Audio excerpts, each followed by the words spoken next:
Hi, I'm Darrell Armstrong, and you're watching What's Your Opinion podcast. So enjoy, sit back, and let's go Mavs.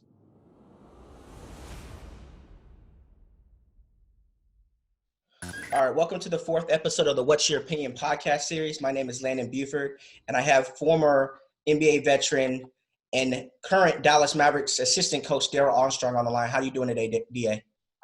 I'm doing good. How about yourself? Just trying to hang in there. I know you said it's raining out there a little bit. It's a little hot out here in Dallas. Sunny. Yeah. I've been seeing people put a little stuff on the storyline with the sun, how hot it is, but it's hot here. But you know, one thing about Orlando and Florida, you know, it's gonna rain at some point in time during the day, and usually it's about 2 or 3 o'clock. That usually rain come down for about 30 minutes to 15 minutes, and then it stops. Okay. Well, let's go ahead and get started. Obviously, how's it feel to be back in your old stomping grounds of Orlando? You know, considering the circumstances. I mean, it feels good. I mean, I'm not a Disney person. You know, even when I play here, I went to Disney about twice, 3 times. I always went at the wrong time when it was too crowded. But I love Disney, and but the guys is doing a great job. The staff, the coaches, the GM, and you know, everybody is having a great time. I mean, we are really taking advantage of the situation, and you know, I think our guys is really enjoying the bubble. We don't have some great practices. I mean, you just can't ask for more. It's just, you know, on Thursday we'll get down to our first preseason game against the Lakers, and you know, I think our guys is excited for the opportunity and the situation just to be back in basketball. You know, for me, people keep hitting me up on DM or on text, you know, how's the bubble? And I'm going to tell you, the bubble to me is, I feel safer in here than outside the bubble. I feel safer here than in my apartment. And because everybody is getting tested every day, you're going to, you know, the NBA is going to know if somebody is testing positive, what we need to do to keep them quarantined and until they, you know, get rid of the virus. But I mean, at the end of the day, this is probably one of the safest places you can be. And I know Florida is having a lot of cases down here, but here, all our guys and all the NBA and players has done a great job of staying safe. I guess my next question would be, like, being that you're in the bubble and everybody's looking at the NBA and the W, because they're about to get started as well here shortly, as the blueprint of how to do this within this virus, because the NFL and baseball's next. How do you guys feel as a, you know, I guess not just an organization, but I guess as former and current athletes about being, you know, having all eyes on you for you know, for this particular, I guess, as test dummies. I hate to use that word, but pretty much you guys are being used as test dummies, I guess you could say. Well, I'm gonna tell you, you can say test dummy, but I'm a safety test dummy here.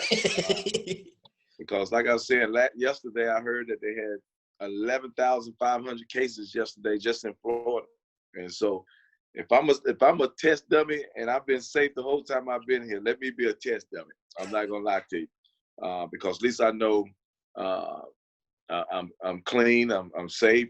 Because you know, this virus is out there, and I heard it's in Texas real bad, and you know, Florida real bad, and you know, other places, you know. So like, one thing I mean, I give Disney and the NBA so much credit. I mean, I really feel relaxed. I feel so relaxed that I don't even think about the virus, to be honest with you, unless I hear it on outside of what's going on. But when I'm in here, it's just like we just living life again. The NBA has done a great job at, you know, getting guys, you know, situated with, you know, entertainment, where from golf, you know, free haircuts, barbers, you know, stuff like that. And they even brought the barbers in to get quarantined, you know what I'm saying? So I heard they picked 5 barbers, and, you know, and even the staff. I mean, the people here who's working so hard for us as players and coaches and the staff, making sure that we are comfortable, and it's just been, like I said, it's been lovely. I mean, it's been lovely because now we get a chance to get back to basketball and thinking about basketball, not playing basketball and having to think about when I leave from basketball, what's going to happen with my life.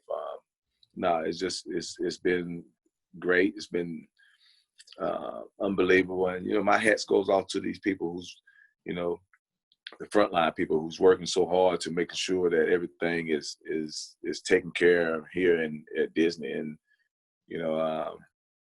I don't feel like I'm in Orlando. I'll be honest with you, because I'm not going outside this bubble. I'm not going nowhere, but it still feel good because a lot of times I played a lot of these golf courses out here in Orlando when I've been in town, and so it does feel like home a little bit.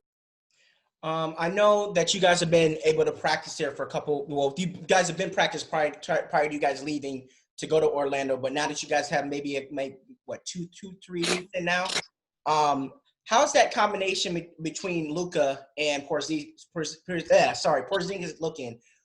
Being from somebody that's been up close and being able to watch that from the sidelines. Well, to be honest, we couldn't practice when we was in Orlando, in Dallas. We had to stick to our workouts. The first time we practiced was when we came down here. We had the 2-day quarantine. As soon as we got out of quarantine, we had practice later on that evening, and that was our first practice. And but practice has been real good. I mean, I think the guys been wanting to get out of it and gear it up, and I think they get upset with me. They don't get upset with Sham God. They get upset with me because they always look at me because me and Sham God got to rep the games, and but I talk I talk shit to them. I tell them, man, hey man, we don't get no calls regardless. Keep playing through your play, and but these guys been really going at it. They get pissed. They might get mad at me, and they compete. But KP and Luka has been looking good together. But what we did was the other day, the last 4 or 5 days, coach mixed the teams up. And so they also had a draft the other day where they picked JJ and Luka, picked their teams. And so KP and Luka ain't been on teams together, but the competition and the competing and the competitiveness.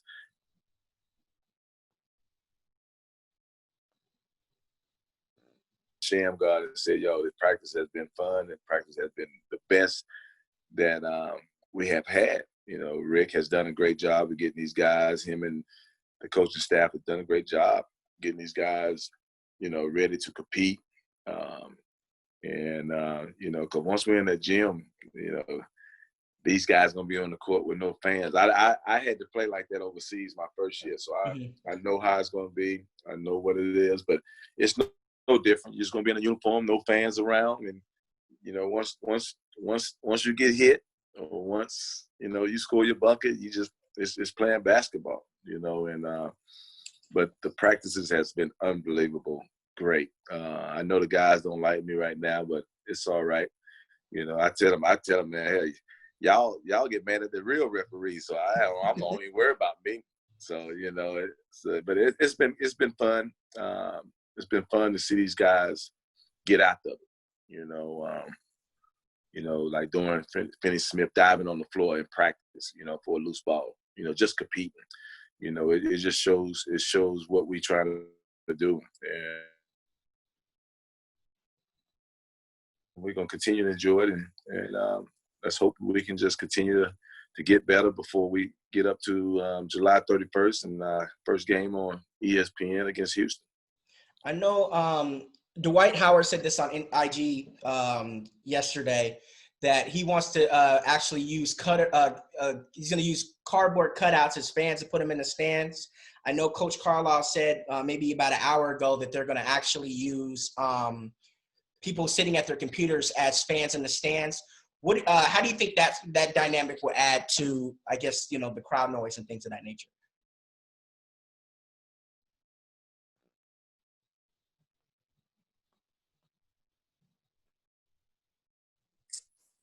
Did you hear me? Okay. Yeah, you froze. You froze. I froze too. You froze too. I guess. How do you feel like? How much did you hear? You was talking about Dwight. Okay, so Dwight said that he's going to try to use some cardboard cutouts as fans, and then Coach Carlisle earlier today said that they're going to actually try to use fans as they're streaming and watching the game as alternative for crowd noise and things of that nature. What are your thoughts about that? I mean, I like it. I mean, Rick has showed us what they was going to do, and it's great. I mean, it still keeps fans involved, even when you stream. But like I said, I mean, I hope the guys don't look at that. They gotta know, hey, let's do this ourselves. You know, it's like us being on the road. Let's do it ourselves. It's us against the world, and so let's compete. Let's figure it out. Let's talk. Let's communicate, and let's just get after it. So, but I do like the streaming. I think it's unique. I think the NBA has brought something that people can be on the computer and watching us live, and also talking and cheering if that's their team.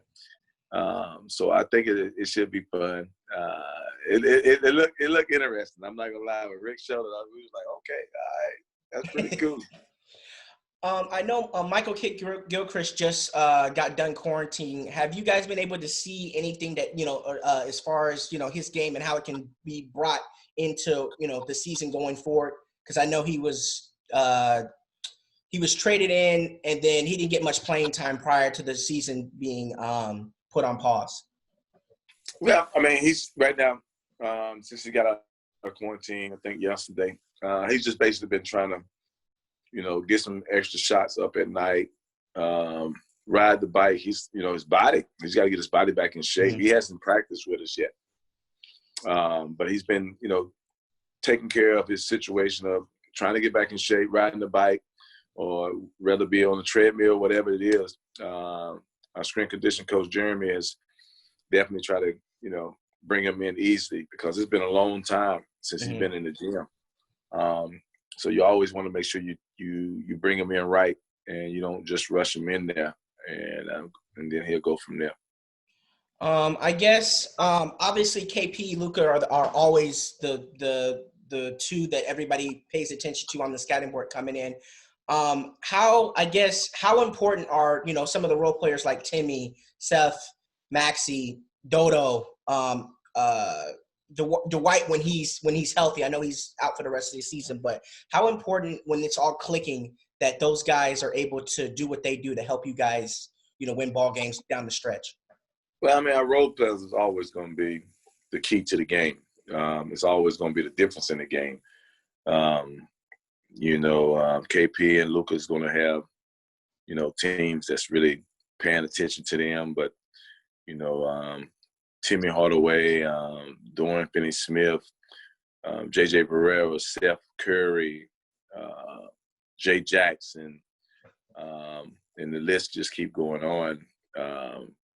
These guys is going to be so important. Max. So when you look at, what makes the difference in a game, it's always usually your role players. And then you put your superstars in position to finish games, and which Luka can do, which KP can do, even Timmy and Seth and JJ. I mean, those guys are used to doing those things. And, JJ been in NBA Finals as a starter. So, he knows the situation. He knows what it takes. And the other guys are still learning, but also still willing to, make that step to finish games for us.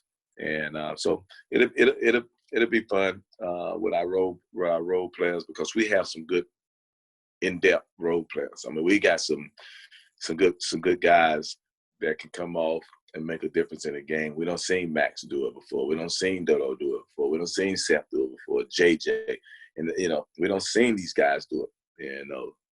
So it'll be fun. It'll be fun. And then, like I say, we put our superstars in position late in games to make plays, and that's all you can ask. I guess how important is it that, Seth's got playoff experience from last year with the Blazers. JJ's got numerous playoff, situation experience. I guess how is that bringing to as you guys are currently in 7th? You're about 2 games behind to possibly go to 5th and 4th, possibly depending on how this season ends. How important is that going into the playoffs with KP and Luka not being in playoff a playoff position in the NBA at so young in their careers? Well, I mean, it's very important. But with Luka, Luka played for Real Madrid. Mm-hmm. I mean, he played for, to me, a professional basketball team. He understands winning. He understands championships. He understands playoffs. Same thing with KP being over in the ACB. They understand it and they know it. And a lot of our guys know. Even Tim Hardaway, he was in the playoffs as well with I think Atlanta Hawks. Doran hadn't been in it, but I don't worry about Doran because I know Doran is he's gonna compete. Mm-hmm. He understands the moment. JJ knows the moment. Seth knows the moment. And even DeLon, I'm sorry I left out DeLon. DeLon knows the moment. He played with Toronto in the playoffs. I couldn't believe I left out DeLon. He's a point guard. I can't leave out my point guard. My fault, DeLon. I left him out. But those guys understand it, and they make a difference in the game, with just how they play. They don't have to call no play for them. You don't have to say anything. They just play, and they find ways. And with Luka's been passing the ball so well. He can find a Tim Hardaway. He can find a Steph Curry. Mm-hmm. So Luka understands he needs their support. KP understands the same thing, and that's why our practice has been so well and so good, and it's been so intense with how we've been playing against each other and how we compete against each other. They when they get upset, it's time to play. And that's what's been fun about our training camp here at Disney. I know that the governor, the owner, Mark Cuban, has been everywhere since the pause of the season started, talking on numerous topics. He's been out front here in Dallas. I mean, every news outlet he's been on. I guess from some of us on the outside looking in, we know some of the other owners, but like other people that might not be too familiar with the owners in the NBA, would possibly, I guess it's safe to say, consider him to be the voice of the owners, right? During this whether it's Black Lives Matter, the COVID situation, everything. From somebody that actually is around Mark every day from a basketball sense, and being an African-American male yourself, what is your thoughts about that? You broke up. You said, what is my thoughts? What are your thoughts about, having an owner like Mark being out front and actually being, willing to address these topics head on?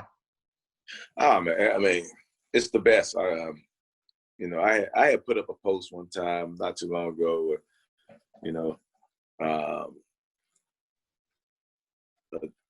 a guy, cop got a guy, and he's been kind of aggressive with him. He already got his dude on there, and he just started punching the cop.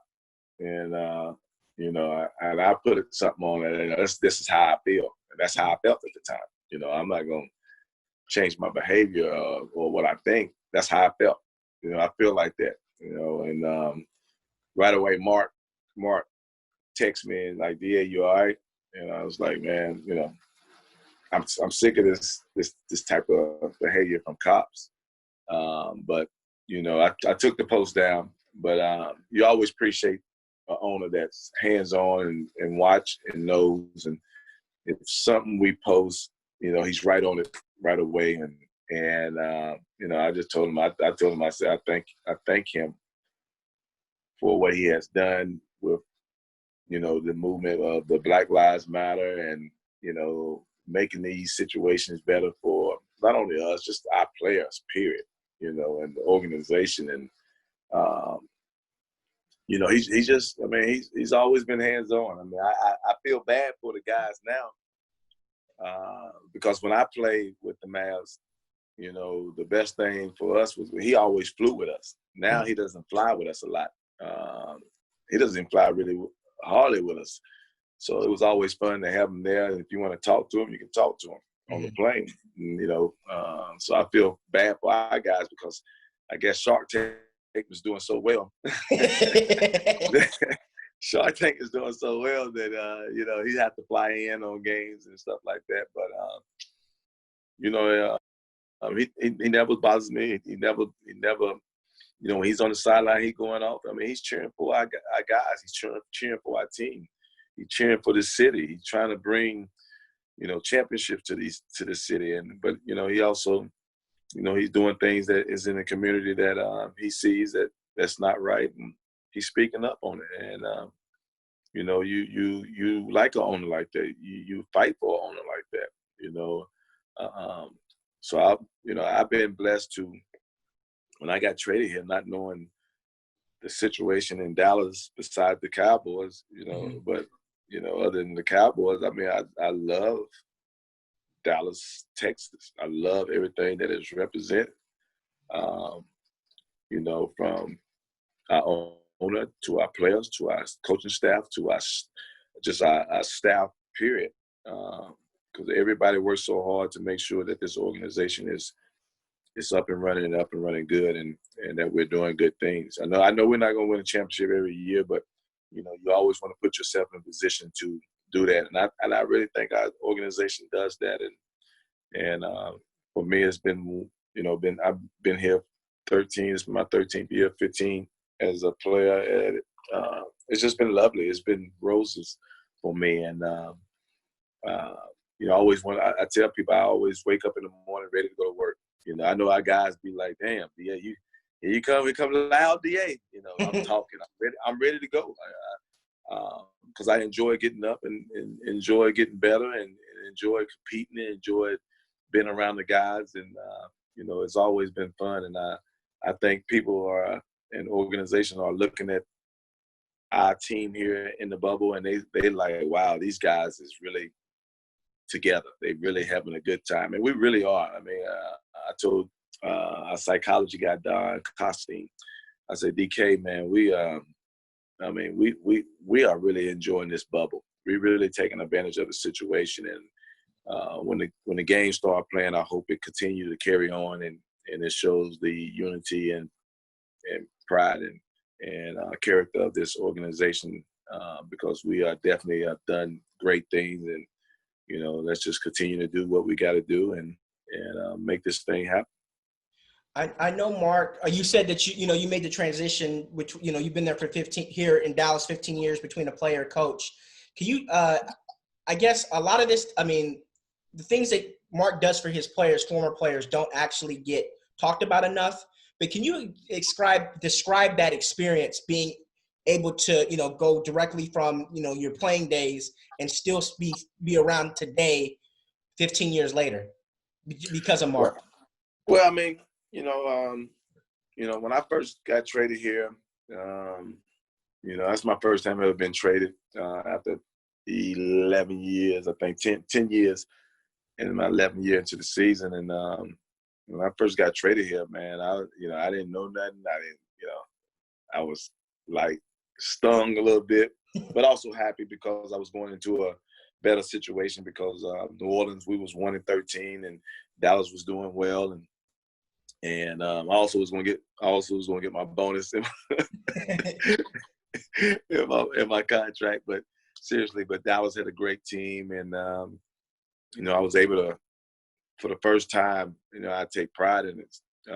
Since I was traded there, I was able to be on both teams as a player and a coach to make it to the NBA Finals. And Dallas was in the league for over 30-something years, and for me to be traded here and not knowing the history, because I didn't know the history of Dallas. I mean, and being able to be in both NBA Finals was crazy against the Miami Heat both times. But I take pride in that because I always consider myself a winner. I don't consider myself. I know I'm a winner, and I know this organization has won before I got here and still continue to win, and so I take pride in that. I don't like to lose, and I know we got to accept losing at some point when you get beat, but I accept it once you beat me. But this organization has been, first class. I mean, it's been a winning situation.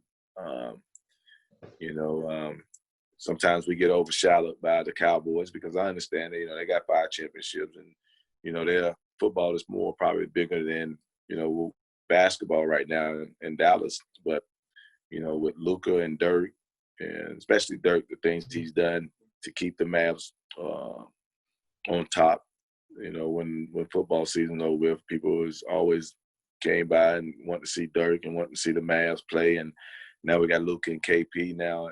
It's roses. Like I'm saying, it's a fun situation for us to be in. And, we down here, let's make history.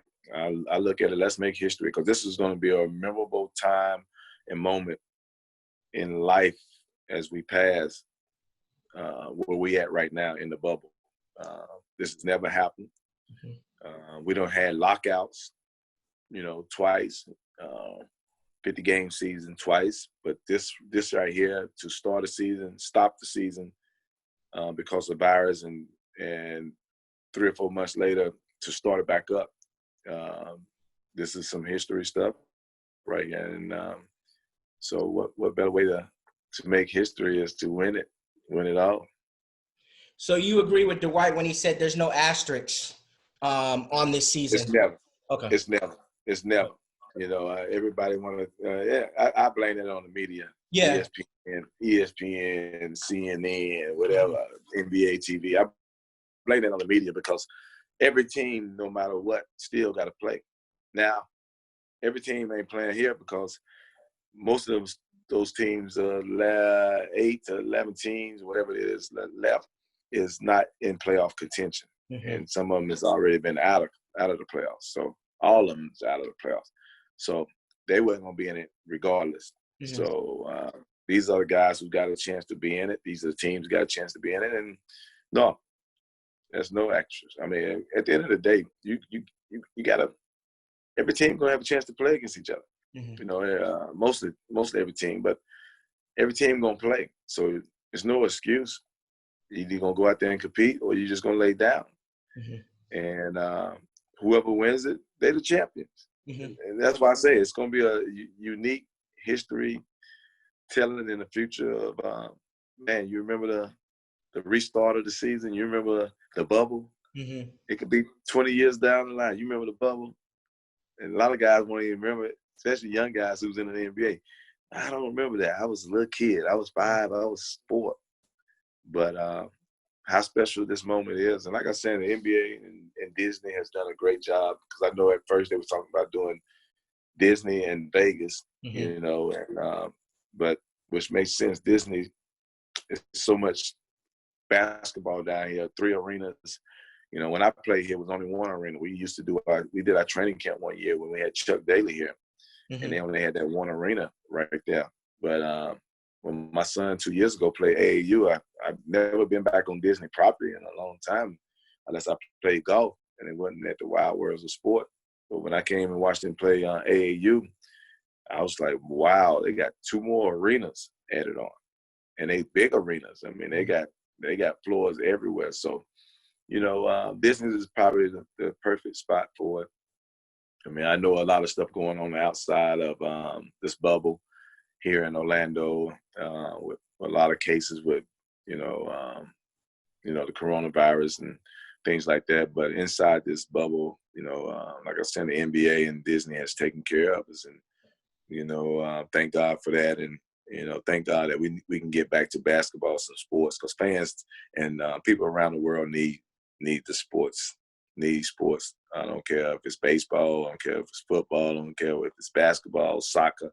We need something on TV that's live and that people have definitely enjoyed and love to watch. I know you guys got the Lakers scrimmage on Thursday. You got the chance to actually dethrone LeBron prior to his, winning his first championship against the Spurs the following season. Sorry, the Thunder the following season. I'm sorry.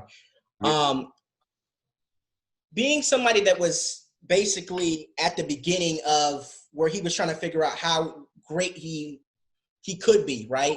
I mean, because he's always been great.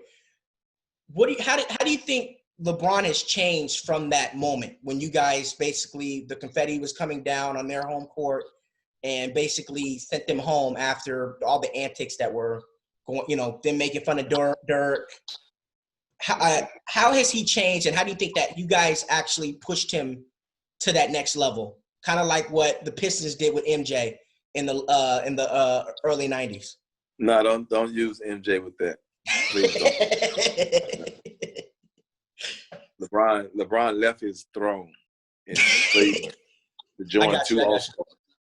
You know what I'm saying? To join two All-Stars. So don't push him with MJ and anything with the Last Dance. Don't even push him with Kobe.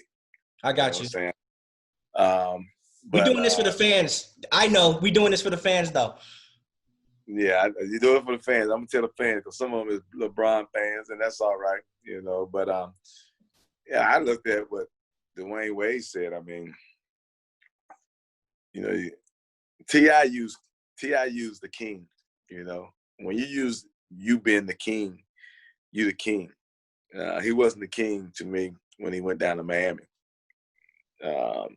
He was just a superstar, and it took Dwayne Wade the next year to say this is LeBron's team, and then he started coming out and being better as a leader and a superstar like he always been. I mean, you got to look at he scored 8 points in the NBA Finals against us the year we won it at our place. 8 points. I don't know when the last time LeBron James has scored 8 points in any game. Mm-hmm. And so, that's what happened when you leave your throne and you go somewhere else. If you're the king always stays there and stay true to his roots. That's what MJ did until him and a couple of guys was pushed out. When MJ lost championships, when MJ lost conference finals, he stayed right there the next week, started preparing for next year. That's what you do. You get better. You find ways to get better. That's what made the 90s, the 80s game, the NBA game so much funner to watch. I feel bad for kids today that they got to watch superstars tag up with each other instead of going against each other. From Larry Bird wanting to beat Magic wanted to beat Larry Bird, Jordan wanted to beat Bird, Jordan wanted to beat Magic. Isaiah took Jordan them to another level where made them basically win 6 championships because they couldn't beat them the first 2 or 3 times. But that's what makes the game so special. But with LeBron, he is a special player. To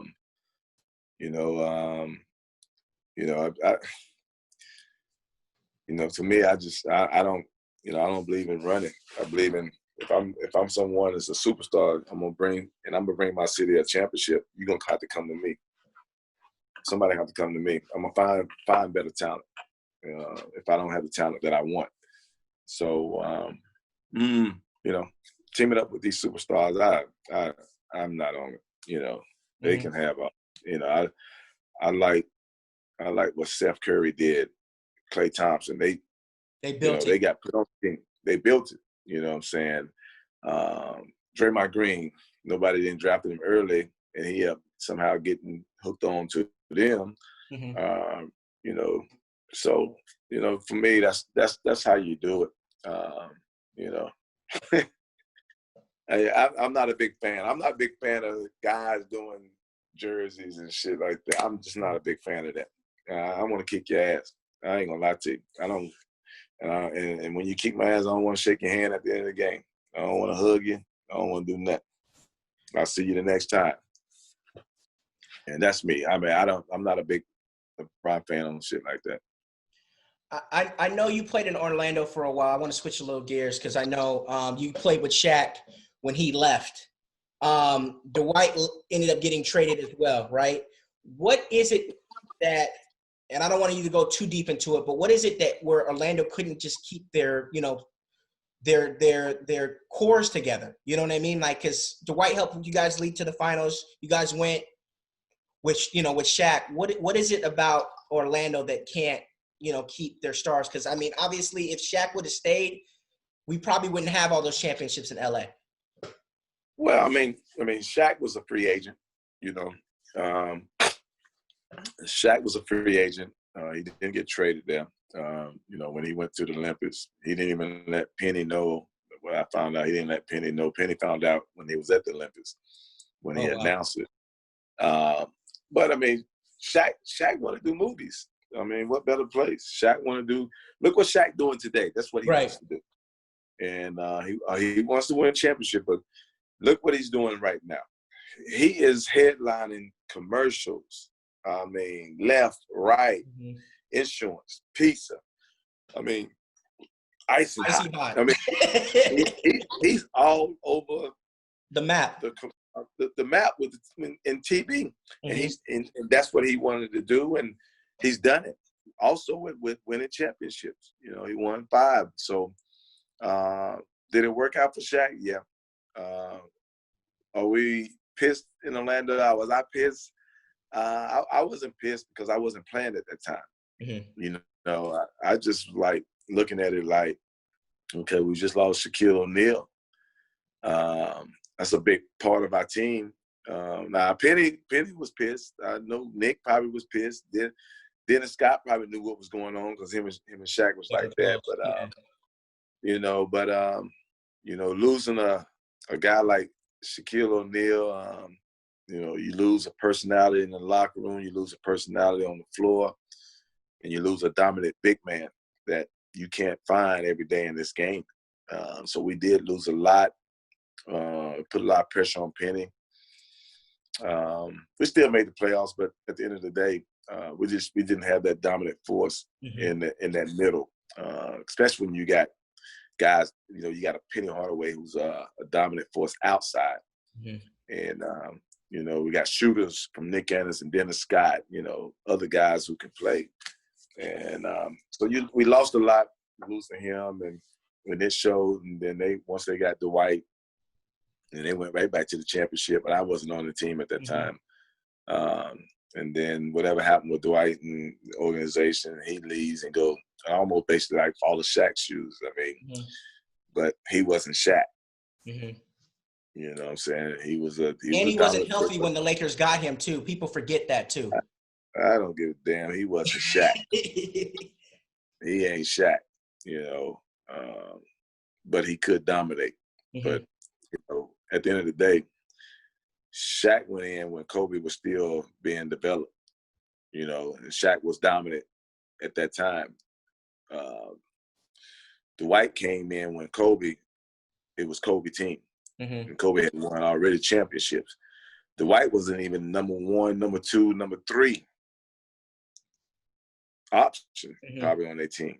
You know what I'm saying? So he walked into, to me, a bad situation. A good situation, but a bad situation because when you're that young as Dwight Howard, you still want the ball, you want to dominate, and you're not getting the ball the way you used to get it. It gets frustrating because that was Kobe's team. And Chris Paul would have had to learn that too if that trade would have went through. Well, Chris Paul is the point guard. The ball's in his hands, so he can control a lot of the situation. To me, point guards control the situation better because a big man needs the guards to get him the ball. That's true. So I think it might have been different, but you just never know.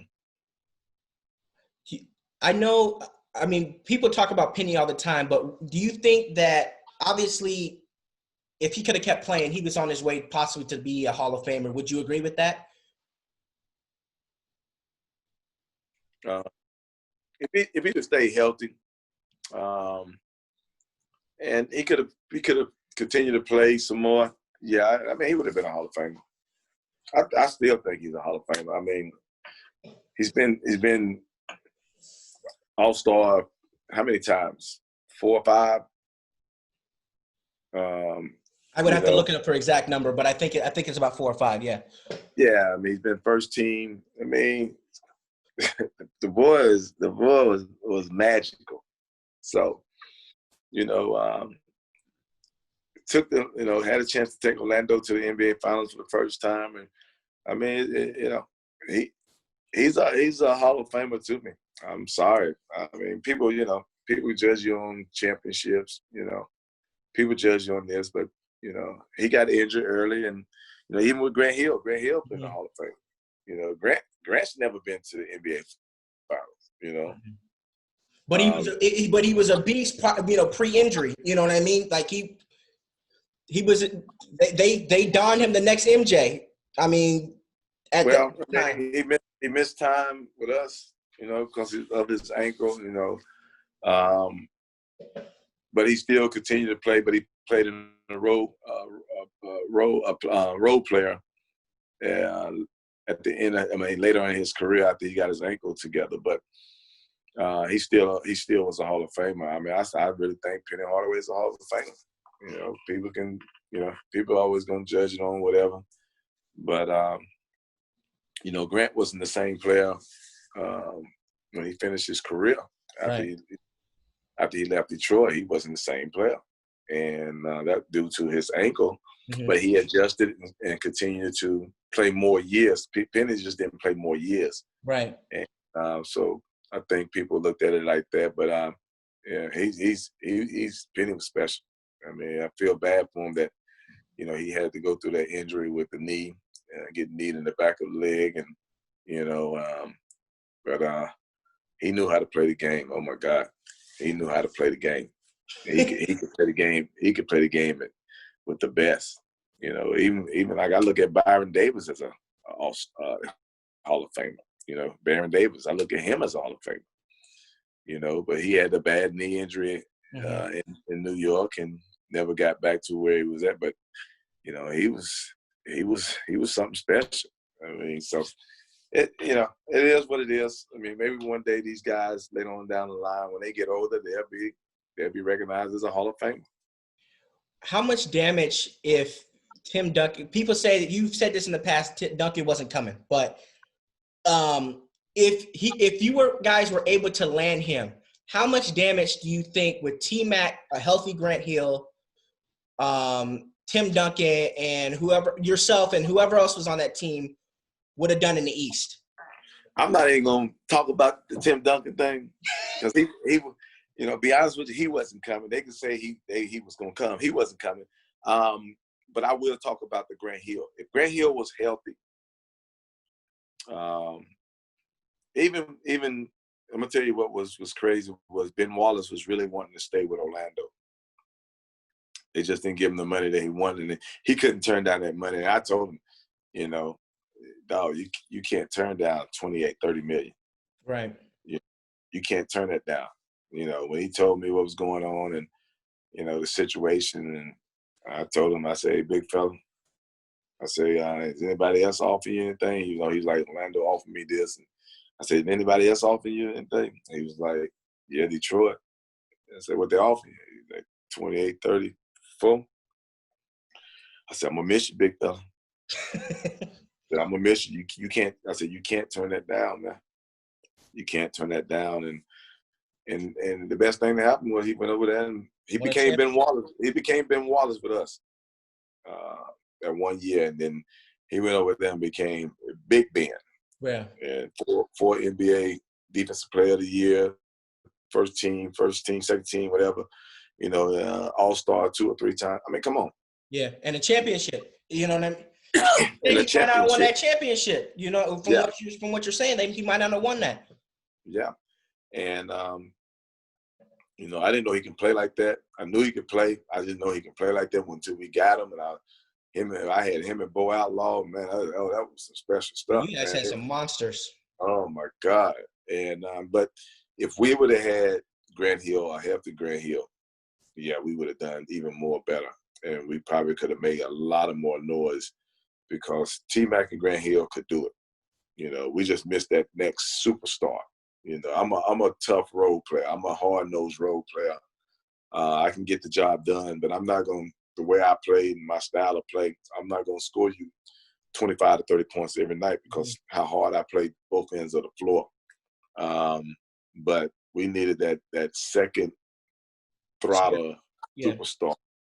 and that was Grant Hill, and he was missing. And you know, but if we would have had him, I really think we would have did some special things because Doc, you know, could coach.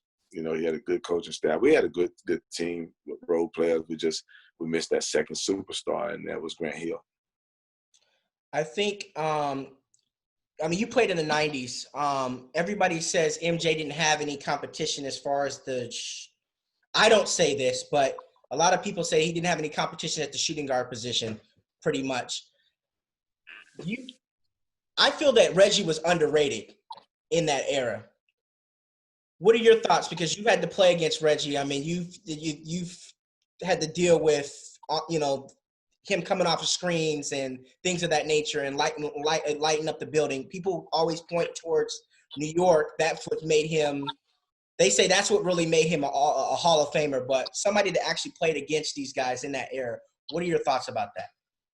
Oh, man. Reg, I mean, two guard from the point, 2 guard and 3 guard. You got to be ready to play. It was tough. I mean, MJ is just MJ. But, you know, you had some good 2 guards, 3 guards. I mean, I don't I don't believe in they saying that MJ didn't have no competition. First of all, it was physical back then. Mm-hmm. You could touch guys. You could forearm guys. You can do whatever you need to do, guys. But you know, with Reggie, I mean, Reggie could score that ball. I mean, he wasn't a guy that was going to put the ball on the ground, but he still could score that ball. He found ways to score that ball. And, you know, you got Kobe. I mean, Kobe as well. He was in the late 90s, 96, 97, 98, I'm for sure. 90. Kobe was in the era at that time. You know, so you and the list can keep going. You got, you know, what's his name? Shooting guard, left-handed.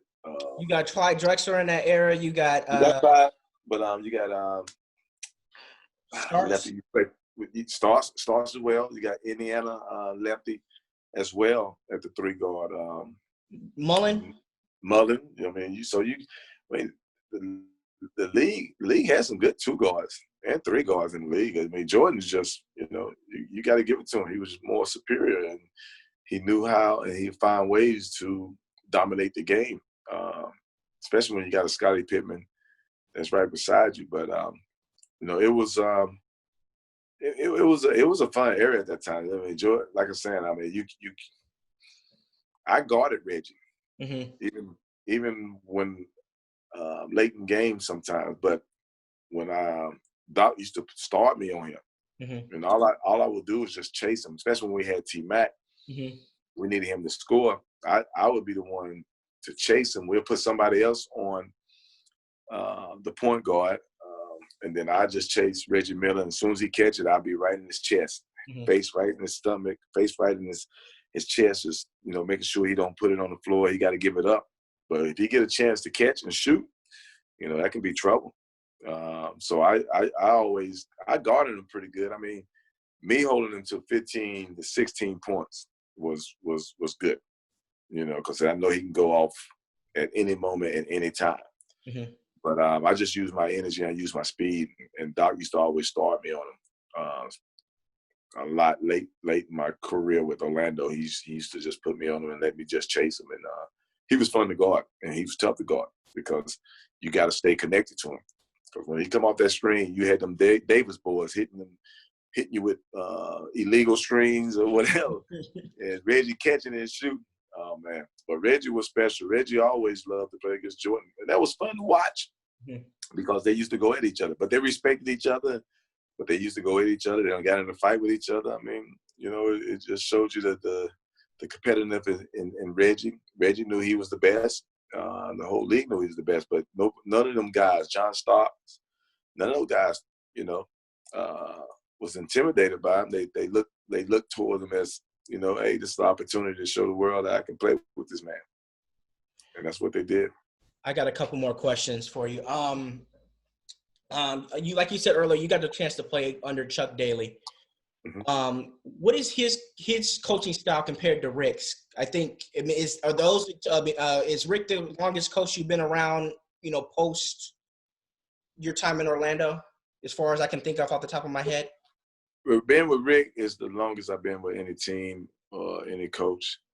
In my 13th year now. But they're about the same. Rick just coaches a little different.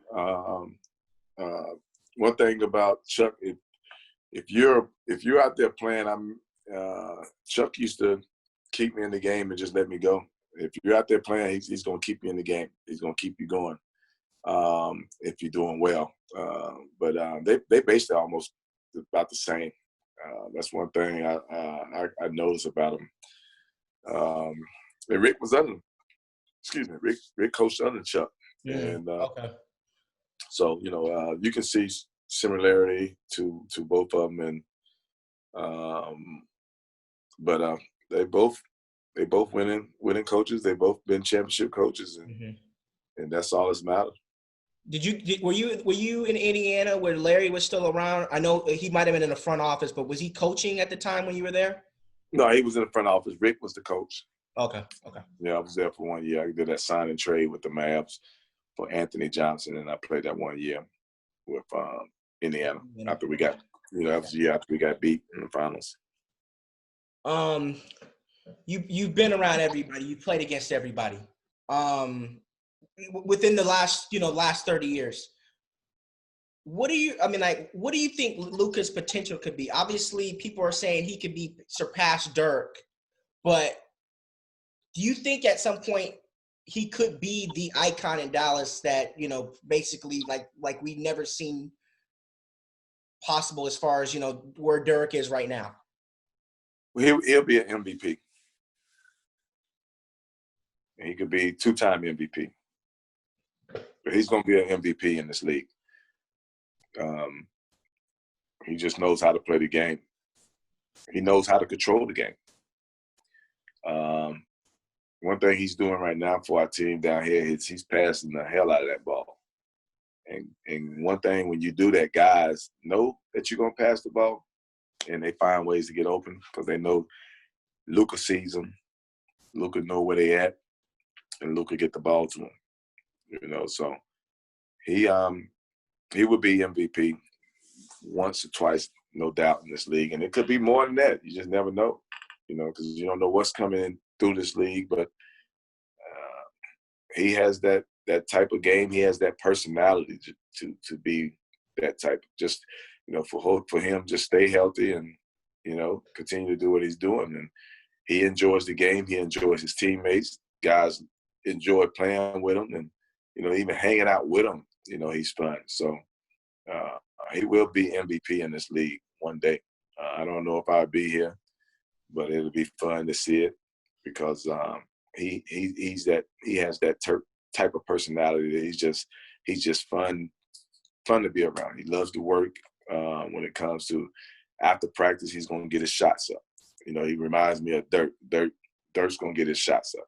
Dirk's going to come back in the afternoon, in the evening, and get some more shots up. That's what made Dirk so special. He always led by example. He wasn't too vocal, but he led by example. He led with his play, the way he prepared himself. And, Luka is learning how to do those same things. I got two more for you. You're a former Hornet.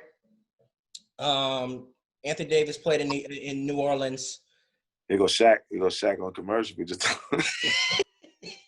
He's on almost every commercial nowadays. Yeah. This is the general. This is the insurance. All right, but go ahead. But you played in an era where Kevin Garnett. You played in an era with Tim Duncan. Mm-hmm. I've heard the comparisons to Anthony Davis. Who do you think Anthony plays? And this is only because you guys are playing the Lakers on Friday, or on Thursday. I'm sorry. Whose game do you think Anthony Davis resembles the most out of those two, Tim Duncan or Kevin Garnett? Ooh. Neither one. Why? Because neither one shot three. They both shot a free throw jump shot. Kevin, if anybody, it's more of Kevin because Kevin shot a little bit deeper than Duncan, but Mm-hmm. Kevin still didn't shoot the three. Anthony Davis can shoot the three. So I can't compare. I'm looking for somebody else who, inside, outside, can shoot the three, can also go off the dribble. So KD wasn't not KD, but Kevin Garnett. Kevin Garnett wasn't a 3-point shooter. Duncan was a 3-point shooter. Right. And Duncan really wasn't a jump shooter. He'd shoot the free throw jump shot, and he could hit it. Mm-hmm. But he was more of post up. But Anthony Davis, to me, he has his own style. I can't match anybody up with him right now. He has his own style because he can shoot the three and he can go off the dribble. For him, when he was coming up, he was known as a point guard. Mm-hmm. And then he just had that growth spurt where he just continued to grow. But he still got his skills at dribbling the basketball together. I don't know. If I had to choose anyone, it'd be Kevin Garnett, because Kevin Garnett was more athletic than Duncan. Okay. But Duncan knew how to score that basketball. And then final question. I got to get a Vince question in here because this is it for him. And you shared with me earlier this year that it was pretty much he was if the season didn't come back, he was done. Mm-hmm. Why do you feel that? Because over the last 5 years, he said, well, 2 more years, 3 more years, et cetera, et cetera. Why do you feel that, or from the conversation that you can talk about, why do you feel like this is time? He feels that this is time for him to hang it up. And how much golf prior to going into the bubble have you guys played, if any? Well, I feel like he probably felt that way. In the last couple of years, last 2 years he's been with Atlanta and they haven't made the playoffs. Mm-hmm. Sometimes that's discouraging. Even my last 2 years, I didn't make the playoffs. I was in the playoffs 10 out of 12 years before my last 2 years. When you used to be in the playoffs, you want to get there, and sometimes that can drain you. And then, the older you get in this league, the more they take away your minutes, and you become really the vet. You don't know when you're going to play, but at least Vince had consistent minutes until the end of the year, where I guess they start playing the guys who they want to look at. But he done amazing things. 22 years in the league. Is that the most? Yeah, Dirk it was Kobe with 20 years with one team. Dirk got 21 with one team, I think it is. And then Vince got 22 as a collective. So, yeah, I don't think you see that too much often. 22 years in the league. I'm not for sure how many years LeBron been in the league, but 17. He's got a shot to do it. But for Vince to have it for a couple of years is amazing. But for him, having a chance to get to the NBA Finals in Toronto, and being around here with Dallas and getting in the playoffs and knocking down a big game win against the Spurs, and you get used to that, and it doesn't happen anymore. It kind of wears you down and tires you out, especially the older you get. But for him, he's enjoyed this game. He's enjoyed the late in his career. Nobody, when you get 40, you usually don't play 41, 42, and he has the opportunity to do that. And he loves to play golf now. I don't know how he does it. I DM him the other day. He always put pictures up on his storyline, and he'll show the golf course, and I'll be like, I asked him, I said, because I played with him last summer down here in Orlando, and I asked him, I said, are you playing by yourself or you playing with somebody? He's like, playing by himself. And that's what he does all the time. He just goes out and just play by himself, and he's been enjoying it. So the last 2 or 3 years, he really took on golf. That's kind of told me it was almost time to retire. You could see that he was playing golf a lot and he was enjoying golf. And, that'll help you when it comes to retirement. That way you're not just sitting around the house and, trying to figure things out. But, other than that, he's done a great job. He's been a role model for a lot of these new kids that's in the NBA and, new young guys, young men. I'm not going to call them kids, young men in the NBA. What was the other question you asked? It was about when's the last time you played golf with him? But we'll end on this. He was praised for not ring chasing, right, at the end of his career, right? Mm-hmm. I asked Jamal Crawford this back in April. How difficult is it for when you guys get to the end of your careers to not go ring chasing if you don't have one already? It's for some guys. Jamal was on. Fortunately, he was on some good teams. You froze when you said Jamal. It froze. Okay, Jamal is not a ring chaser to me. He's a guy who loves to play the game, and